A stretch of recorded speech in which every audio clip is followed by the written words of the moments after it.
Queridos amigos, sejam bem-vindos ao canal Videira Espírita.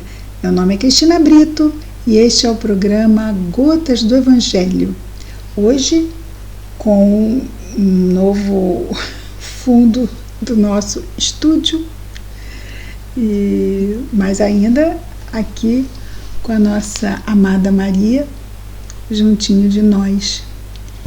Vamos ver, como vemos diariamente, mais uma mensagem do Espírito Emmanuel, recebida pela mediunidade de Chico Xavier, e todas sempre aqui. Atualmente estamos estudando o livro Pão Nosso, publicado pela Federação Espírita Brasileira. Hoje a nossa mensagem fala sobre a prece. Nós sempre destacamos aqui a importância de vigiar e orar. Nós não destacamos. Quem destacou foi Jesus, não é? A fim de que não caiamos em tentação, ou seja, de que as nossas fraquezas não nos sejam pedra de tropeço. Então temos que estar atentos. E a oração é um instrumento valioso. E, por vezes, nos esquecemos desse recurso iluminado. Mas, até para orar, nós temos que nos preparar. O título da mensagem é a mensagem 108 e o título é Oração. As palavras destacadas hoje são de Paulo, escrevendo aos Colossenses, é o versículo 2, o capítulo 4, nos diz Paulo: perseverai em oração, velando nela com ação de graças. Então, importante, orar, não só orar, perseverar na oração. Ah, mas eu orei semana passada. Não, perseverar na oração, porque nesse exercício, nessa ação de orar, nós estamos lá elevando a nossa vibração. Mas esse elevar a vibração é quando ele aqui destaca, velando nela com ação de graças. Velando na oração com ação de graças, ou seja, a nossa postura diante da oração, o nosso posicionamento mental e emocional é de confiança, é de bom ânimo. Estamos orando exatamente para o Todo-Poderoso, que tudo pode, mas que quer para nós o melhor, como uma boa mãe e um bom pai. Não dão tudo que o filho pede, dão o que seja melhor, e muitas vezes o filho não compreende. Então nós sabemos, ou devemos saber, que estamos orando a Deus, ou estamos orando a Jesus, aquele a quem Deus entregou a nós no planeta Terra. Ou oramos a Maria, que com seu amor infinito nos envolve e seca tantas as nossas lágrimas. Bom, Emmanuel vai comentar as palavras de Paulo da seguinte forma: muitos crentes estimariam movimentar a prece, qual se mobiliza uma vassoura ou um martelo. Claro que crentes aqui não é o crente que se usa hoje em dia, não é? Tem uma religião que se autodenomina, ou aqueles que a seguem, de crentes, como se os das outras religiões não acreditassem, também não fossem crentes, não é? Mas então crente é aquele que acredita, é aquele que exercita a sua fé, não é? Então muitos crentes estimariam movimentar a prece, qual se mobiliza uma vassoura ou um martelo, ou seja, orou, pronto, resolveu, fomos atendidos. Exigem resultados imediatos por desconhecerem qualquer esforço preparatório. Outros perseveram na oração, mantendo-se, todavia, angustiados e espantadiços. Ou seja, então nós temos aqueles que oram, mas não compreendem que até para a oração nós precisamos nos preparar. E aí ele vai falar aqui, não é? Oração feita com desespero, com revolta, para onde vai, não é? E Também a perseverança na oração, mas sem angústia. Não estamos perseverando porque achamos que Deus não escutou, não estamos perseverando porque ainda, eu acho que não fui bem entendida por Deus, acho que eu não estou pedindo direito na prece. Então, essa angústia. Desgastam-se, nos diz Emmanuel, e consomem valiosas energias nas aflições injustificáveis. Quer dizer, mesmo aqueles que oram, mas se mantêm aflitos. Oram sem reconhecer a grandeza, realmente, emocionalmente, no seu coração, daquele para quem está orando. E todos nós somos passíveis que isso aconteça. Temos que estar vigilantes para que a dúvida não nos consuma, para que a aflição ou a ansiedade não nos corroa. Então, desgastam-se e consomem valiosas energias nas aflições injustificáveis. Desgastam-se e consomem valiosas energias nas aflições injustificáveis. Sim, a fé é calma. A fé é calma. Confia. Estamos pedindo. Estamos sendo ouvidos. Mas tudo vem a seu tempo. Enxergam somente a maldade e a treva e nunca se dignam a examinar o tenro broto da semente divina ou a possibilidade próxima ou remota do bem. Por quê? Porque queremos, de preferência, para ontem. Estamos aflitos. Então, quer dizer, muitas vezes nós perdemos tempo valioso e quando percebemos que não estamos fazendo o que deveríamos estar fazendo, que estávamos no desvio, por exemplo, queremos que Jesus elimine toda a sombra que acabamos plantando no nosso caminho. A providência divina vai agir, mas vai agir paulatinamente, vai agir da melhor forma, levando o tempo que levar para poder realmente, efetivamente, nos atender e nos ajudar. E às vezes não é visto isto, não é reconhecido isso. E porque não se reconhece, não se valoriza, não se persevera, não se agradece. Não há transformação interior. Como se, para que nós nos transformássemos, Deus fizesse a parte dele. Se me agradasse, aí eu ia dar de mim. Mas como ele não está me agradando, eu também não vou fazer. Vou me esforçar, não vale a pena? Será que existe mesmo vida após a morte? Será que isso tudo não foi uma grande invenção? Quem já não pensou isso? Não é? E tudo isso nos consome. Tudo isso desgasta as nossas energias. E Emmanuel continua nos dizendo: encarceram-se no lado mal e perdem por vezes uma existência inteira sem qualquer propósito de se transferirem para o lado bom. Então, muitas vezes, exatamente por isso. Quando Deus me ajudar, eu até vou acreditar e aí eu vou passar. Mas quando é que nós nos damos por satisfeitos? Eu consegui isso aqui, não, mas agora eu quero aquilo ali, porque aí eu vou ter mais... E assim vai, e Deus nunca consegue provar, porque também tem que matar um leão por dia. Para muitas pessoas tem que matar um leão por dia, e mesmo assim, isso às vezes não é suficiente. E aí ele diz, né?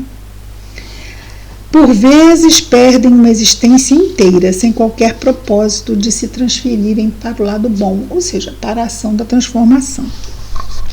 Que probabilidades de êxito se reservará ao necessitado que formula uma solicitação em gritaria com evidentes sintomas de desequilíbrio? Como? Pergunta aqui. Como é que vai se imaginar que aquela pessoa totalmente desequilibrada vai atingir o êxito? O concessionário sensato, no caso, quem? O que concede. O concessionário é o que concede. É Deus, é Jesus, é a espiritualidade superior, a providência divina. O concessionário sensato de início adiará a solução. Peraí. Não manda agora não, não resolve agora não. Tem que amadurecer um pouco. Tá batendo cabeça. Assim não dá. E aí ele diz: o concessionário sensato de início adiará a solução, aguardando prudente que a serenidade volte ao pedinte. Até para ele poder aproveitar o que receber, senão desequilibrado vai aproveitar o quê? Não é? A palavra de Paulo é clara nesse sentido. É indispensável persistir na oração, velando nesse trabalho com ação de graças, ou seja, com confiança, com bom ânimo, com fé, a melhor fé que a gente puder disponibilizar no nosso coração e com disposição para realmente nos tornarmos a cada dia uma pessoa melhor com relação sempre a quê? Ao dia anterior. Hoje, melhor que ontem, amanhã, não é? Melhor que hoje. E ele continua dizendo: e forçoso é reconhecer que louvar não é apenas pronunciar votos brilhantes. Louvado seja o Senhor, bem-aventurado Senhor que estás mais alto. Louvar é isso. Então não adianta só a gente pronunciar votos brilhantes. É também louvar, alegrar-se em pleno combate pela vitória do bem, agradecendo ao Senhor os motivos de sacrifício e sofrimento, buscando as vantagens que a adversidade e o trabalho nos trouxeram ao espírito. Então, quando ele diz aqui alegrar-se em pleno combate pela vitória do bem, não é a gente ficar sofrendo e dizer assim, tá tudo bem, eu estou adorando isso aí. Não. Mas é sofrermos com compreensão, de passarmos a dificuldade com compreensão de que aquilo é uma prova, que nos está sendo dada para nós nos dedicarmos no nosso melhor e que ela vai passar. E vai passar tão mais rapidamente ou menos lentamente, quanto mais nos esforcemos no bem, mostrando a nossa própria consciência de que a lição foi aprendida. Quanto tempo isso leva? Depende da prova, depende da pessoa que vive a prova, depende de muita coisa. Nós queremos aquela receitinha de bolo. Então se eu ficar perseverando 2 semanas, eu consigo superar? Depende, não é? Cada caso é um caso, nós somos únicos, nossos casos são particulares e a gente quer ficar comparando, né? Nossa vida com a vida do outro, nosso caso com o caso do outro, e não é assim que acontece. Porque nós temos histórias extremamente diferentes. Não, nós somos irmãos gêmeos, nós nascemos na mesma barriga, fomos criados na mesma casa, e olha só, a vida de um é um, a vida do outro é outro. E antes de nascermos da mesma barriga. Histórias totalmente diferentes, diversas. Não é? Então não podemos ser simplistas na questão da visão espiritual, porque a visão espiritual é tudo menos simplista. E aí ele continua, já caminhando para a conclusão, nos dizendo assim, só finalizando aqui, repetindo, não é? Que não vamos ficar, estou sofrendo, maravilha, não. Mas buscando as vantagens que a adversidade e o trabalho nos trouxeram ao espírito. As vantagens são as lições. São as lições, não vamos ficar vistos melhor do que qualquer outro irmão de humanidade aos olhos de Deus, mas vamos aproveitar melhor aquela prova por entendê-la, por entender a sua função na nossa vida. E precisamos ficar nos lembrando isso diariamente, porque é fácil esquecer isso. É mais fácil do que a gente... Bom, nós sabemos, né, quantos problemas já passamos. Quando estamos lá no meio do torvelinho, no meio da tempestade, podemos tender ao desespero, à revolta, mas vamos respirar fundo e vamos lembrar, mas peraí, eu sou um espírito imortal, reencarnado num mundo de provas e expiações. Gente, isso aí não é prova não, isso é uma expiação, porque tá difícil, eu vou, eu volto. Então, também não interessa ficar sabendo se é prova ou expiação, porque toda expiação também é uma prova. Então, em última análise, é prova sim. E precisamos fazer o quê? Melhor diante da dificuldade. Enfrentarmos com a maior calma possível, o maior equilíbrio possível e exercitarmos o bom uso do nosso livre-arbítrio o melhor possível. O que é o bom uso do livre-arbítrio? Seguimos as leis de Deus, vemos no Evangelho o que Jesus nos orienta. Para isso, é bom a gente se aproximar do Evangelho, senão a gente vai ficar meio perdido, né? Podemos ficar, né? Então, ele, caminhando para a conclusão, nos diz: peçamos a Jesus o dom da paz e da alegria. Mas essa alegria que é esse júbilo, não é da alma, não é essa excitação dos sentidos, a alegria, né? É aquele júbilo da alma. Por quê? Por nos sabermos filhos de Deus tão amparados, tão cuidados. Então, peçamos a Jesus o dom da paz e da alegria, mas não nos esqueçamos de glorificar-lhe os sublimes desígnios, sua vontade. Mas não é minha, a dele não é minha. Qual será que é melhor, dele ou a minha? Não nos esqueçamos de glorificar-lhe os sublimes desígnios toda vez que a sua vontade misericordiosa e justa entra em choque com os nossos propósitos inferiores. Mas quem disse que os meus propósitos são inferiores com relação aos propósitos de Jesus? Ele é espírito puro. Então, a princípio, de saída, assim, de saída, os propósitos dele são sempre melhores que os nossos, porque ele é um espírito puro. E aí, manda quem pode, obedece quem tem juízo. A gente tem que ter juízo, saber reconhecer quem está à frente e vamos pedir, mas não estamos recebendo, ou não estamos recebendo como gostaríamos de receber.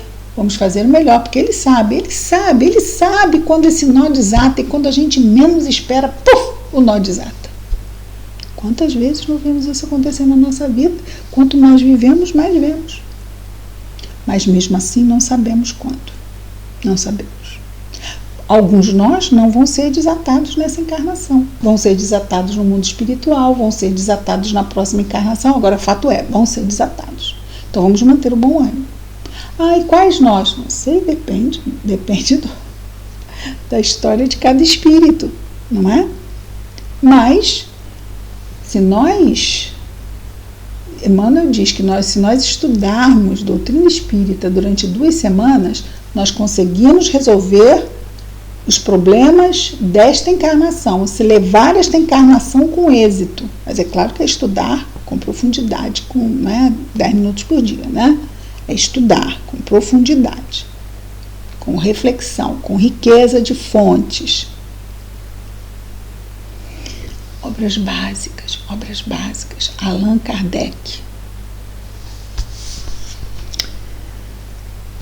E ele conclui dizendo: e estejamos convencidos de que a oração intempestiva, constituída de pensamentos desesperados e descabidas exigências, destina-se ao chão renovador qual acontece a flor improdutiva que o vento leva.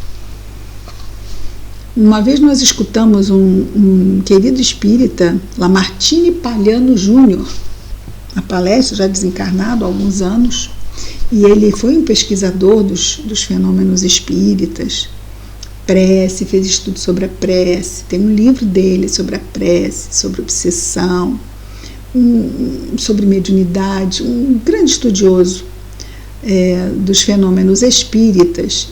E uma vez numa palestra ele falou, nós tivemos esse prazer de ouvi-lo, e ele disse que tem muitas preces que não passam do teto do cômodo. Por quê? Por isso. Preces que não são preces, são, vamos dizer assim, tentativas de comunicação desequilibrada. Desespero, muitas vezes está ali o anjo guardião, está ali vendo o nosso desespero. Ele pode não atender aquela prece, mas Ele vai tentar nos ajudar, vai nos trazer alguém para conversar conosco, vai tentar conversar conosco no desdobramento do sono, vai tentar nos ajudar, porque essa é a tarefa dele junto a nós. Mas nem o nosso anjo guardião, nem os espíritos que nos tutelam junto às colônias espirituais, nem Jesus vai fazer por nós. Vai fazer o que os nossos passos, que os nossos pés têm que dar. Então, ajudar não é fazer pelo outro, né? Livre-arbítrio é pessoal e intransferível. E é isso. Estejamos convencidos de que a oração intempestiva, constituída de pensamentos desesperados e descabidas exigências, destina-se ao chão renovador, qual acontece a flor improdutiva que o vento leva. Bom, falando em oração, vamos orar. Oremos ao nosso Mestre Jesus. Querido Mestre Jesus, obrigado, Senhor, por mais este dia, pelas bênçãos que recebemos, pela encarnação tão valiosa que no momento vivemos. Que as tuas bênçãos, Jesus, estejam sempre nos nossos corações, entre os nossos corações, abençoando nossos esforços, nosso anjo guardião, nossos lares, famílias, afetos, todos os nossos irmãos de humanidade. Senhor, abençoa. Ajuda-nos, Senhor Jesus, em nossa vigilância ao que pensamos, sentimos e fazemos. Ajuda-nos, Senhor, ainda a nos lembrarmos da abençoada prece. Que as tuas bênçãos estejam sempre, Senhor, e sabemos que estão nos nossos corações. Graças a Deus.